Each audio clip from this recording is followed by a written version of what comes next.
నమస్తే welcome to news pulse నేను తరంగిణి సంక్రాంతి పండుగ నేపథ్యంలో ప్రజలకు ఏపీ ప్రభుత్వం గుడ్ న్యూస్ చెప్పింది. రేషన్ షాపుల్లో నిత్యావసరాలతో పాటు గోధుమ పిండిని కూడా అందించాలని నిర్ణయించారు.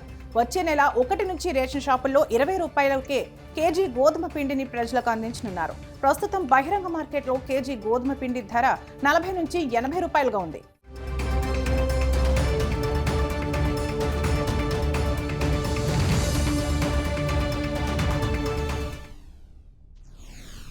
పోలవరం ప్రాజెక్టు నిర్మాణానికి తాజా అంచనాల ప్రకారం మొత్తం 62,436 కోట్లు ఖర్చవుతుందని అంచనా. కేంద్ర ప్రభుత్వం తొలి దశలో 30,436 కోట్లు మంజూరు చేసింది. రెండో దశలో మరో 32,000 కోట్లు ఖర్చవుతుందని అధికారులు ప్రాథమికంగా అంచనా వేశారు. దీనిపై సమగ్ర లెక్కలు రూపొందించి త్వరలో కేంద్ర ప్రభుత్వానికి ప్రతిపాదనలు పంపనున్నారు. మొత్తంగా ప్రాజెక్టు నిర్మాణ వ్యయం 62,436 కోట్లకు చేరనుంది.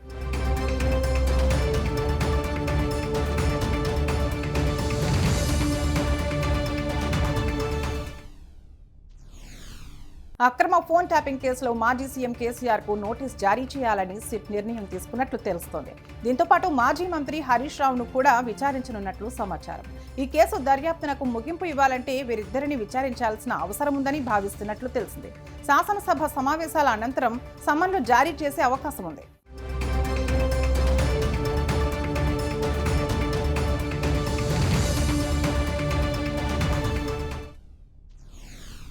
ప్రభుత్వం ఏ నిర్ణయం తీసుకున్నా అది విజయవంతం కావాలంటే అధికారుల సహకారం ఉండాలని సీఎం రేవంత్ రెడ్డి అన్నారు.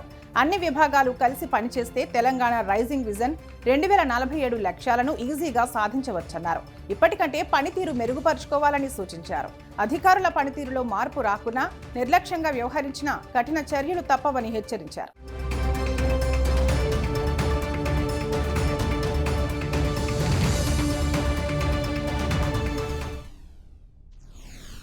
హిందువులు కనీసం 3 లేదా 4 పిల్లలు కనాలని అమరావతి మాజీ ఎంపీ నవనీత్ రాణా ఆసక్తికర వ్యాఖ్యలు చేశారు.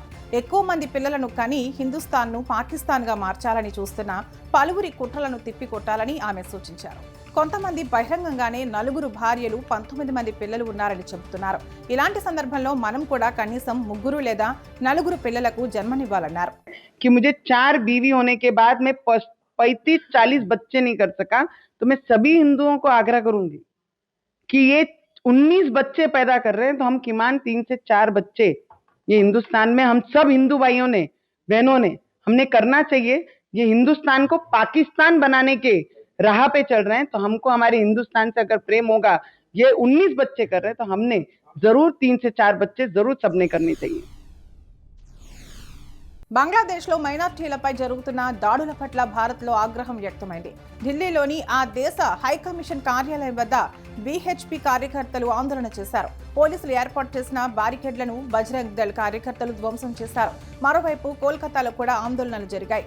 బంగ్లాదేశ్లో మైనార్టీలపై దాడులను ఐక్యరాజ్య సమితి ఖండించింది. అమెరికా చట్టసభ సభ్యులు కూడా ఆందోళన వ్యక్తం చేశారు.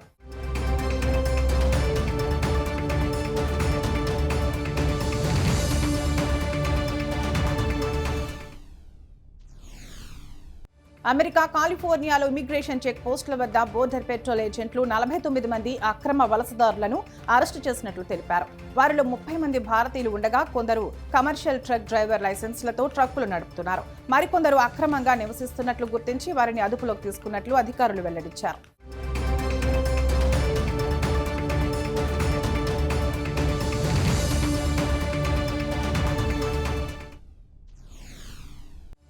భారత అంతరిక్ష పరిశోధన సంస్థ ఇస్రో మరో ఘనతను సాధించింది. వాణిజ్య ప్రయోగాల్లో కీలక మైలురాయిని అందుకుంది. శ్రీహరికోటలోని షార్ నుంచి బుధవారం చేపట్టిన బాహుబలి రాకెట్ LVM-3 M6 ప్రయోగం విజయవంతమైంది. ఈ ప్రయోగంతో అమెరికాకు చెందిన అధునాతన కమ్యూనికేషన్ ఉపగ్రహం బ్లూబర్డ్ బ్లాక్ 2ను ఇస్రో విజయవంతంగా కక్షలోకి ప్రవేశపెట్టింది. ఈ ఉపగ్రహం బరువు సుమారు 6,100 కిలోలు. ఇంతటి భారీ ఉపగ్రహ ప్రయోగం చేపట్టడం ఇస్రోకు ఇదే తొలిసారి.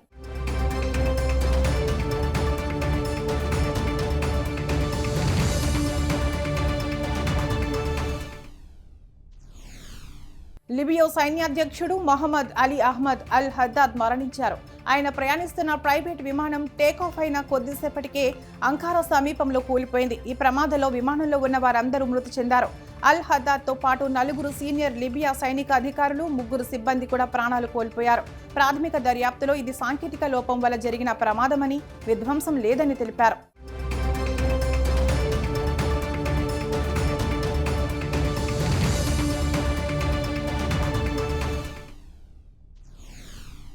దక్షిణ కొరియా గుమి వేదికగా జరిగిన 26వ ఆసియా అథ్లెటిక్స్ ఛాంపియన్షిప్లో ఏపీకి చెందిన జ్యోతి ఎర్రాజీ సరికొత్త రికార్డు సృష్టించింది.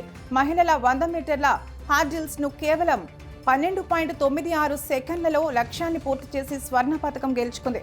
వర్షం కారణంగా స్టేడియం ఖాళీగా ఉండడంతో ఎటువంటి హంగామా లేని వాతావరణంలోనే ఆమె విజయం సాధించడం విశేషం.